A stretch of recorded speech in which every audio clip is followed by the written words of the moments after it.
Good morning. I hope you're having a great beginning to your day.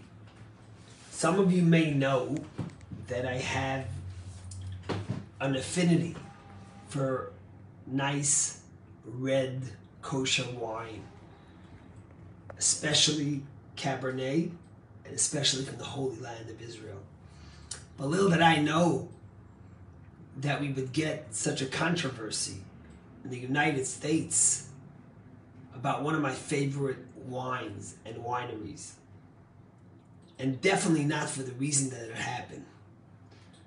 So Kamala Harris, Vice President Kamala Harris, posted a picture on Twitter of her first Passover Seder with her husband, Doug Eminoff, as Vice President of the United States. And very quickly, people noticed, actually started with a Jewish site, that one of the wines on the table, at the Seder table, we all know we drink wine at the Seder table. It's a center feature of the Seder. One of the wines at the Seder table was a Psagot bottle of wine. What is Psagot Winery? Psagot Winery is a delicious, delectable winery with the best wines in the tribe of Benjamin in Judea and Samaria. It's owned by a very special Jew, Mr. Falik, who actually lives in Bal Harbor, Florida, goes to Gurney's Uncle Shul, and is the owner of Duty Free America. He's a very passionate Jew, and he bought the winery as a way to support the Holy Land of Israel, and it makes great wines. Well, one of the wines it made was the Pompeo wine, honoring Secretary of State Pompeo last year for all his efforts for the Jewish people. And the Jewish site noticed that on the picture that Kamala Harris posted of her Seder table was a bottle of wine made by Psagot. And suddenly all the pro-Palestinian and anti-Israel people started saying, how could she support this winery and how could she have such a picture, a bottle of wine?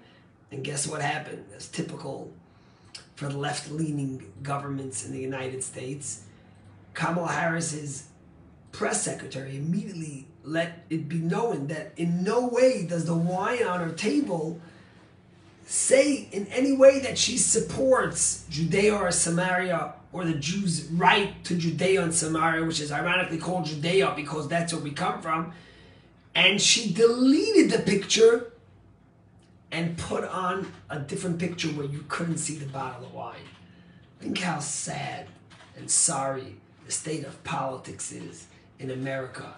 If a simple bottle of wine that the Israeli government allows, that Jews all over the world, hundreds of thousands of Jews will drink and enjoy, a delicious wine becomes politics, and the Vice President of America caves and deletes the picture and puts on another picture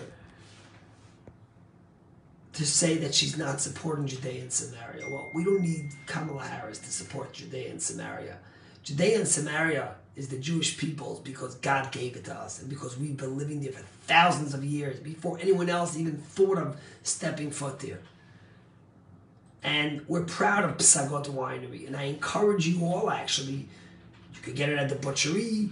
I could get you to buy Psagot Winery to support Judea and Samaria and the good man, Mr. Falik, and this delicious winery. But people always say, Rabbi, is it ever going to end?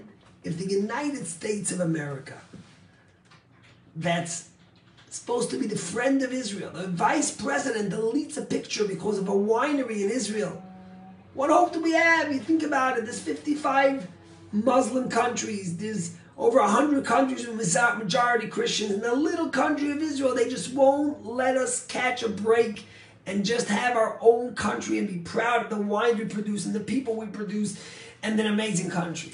And it's interesting because in this week's Torah portion, we have part of the answer. And the answer is, as the Torah tells us at the end, the Torah tells us not to be promiscuous and not to be shallow and not just transgress the Torah.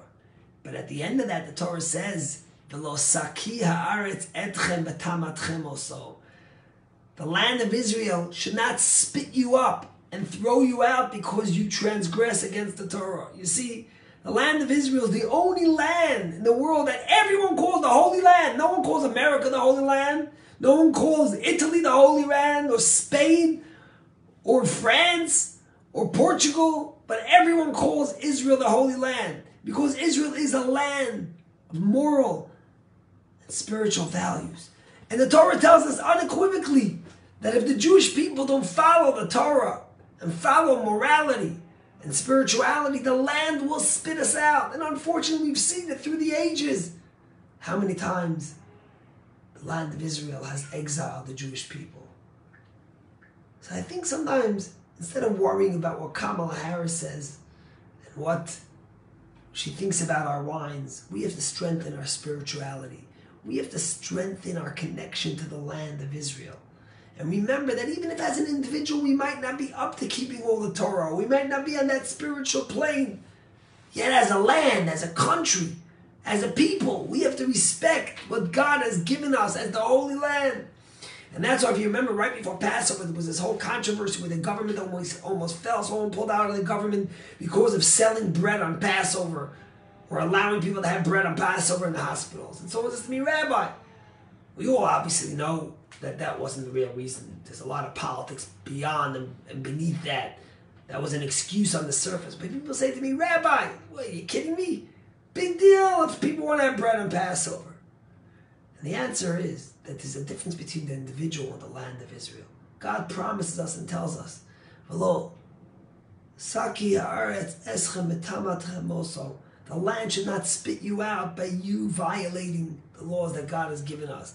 As a people, as a country, as a nation, we have to be able to respect and value and cherish the tradition, the laws that God has given us. And we have to remember that Israel is the Holy Land, and the whole world recognizes it as the Holy Land. And guess what? If Kamala Harris or President Biden don't recognize Judea and Samaria, big stink. Who are they? God recognizes it. God gave it to us. So do me a favor. Go out and get yourself a bottle of Psagot wine. It's delicious.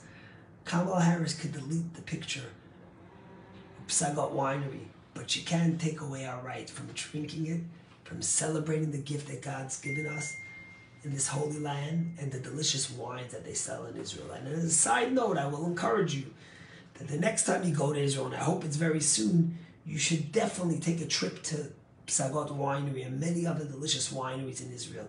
And you should make it an effort, even if it's a little more money, to buy wines from Israel, and specifically from Judea and Samaria, as people try to boycott it and tell us not to get it. God bless you. Let us celebrate Israel's holiness, Israel's greatness. Let us cherish the gift God gave us. Let us be proud of it, and let us stand strong so that the land doesn't spit us out.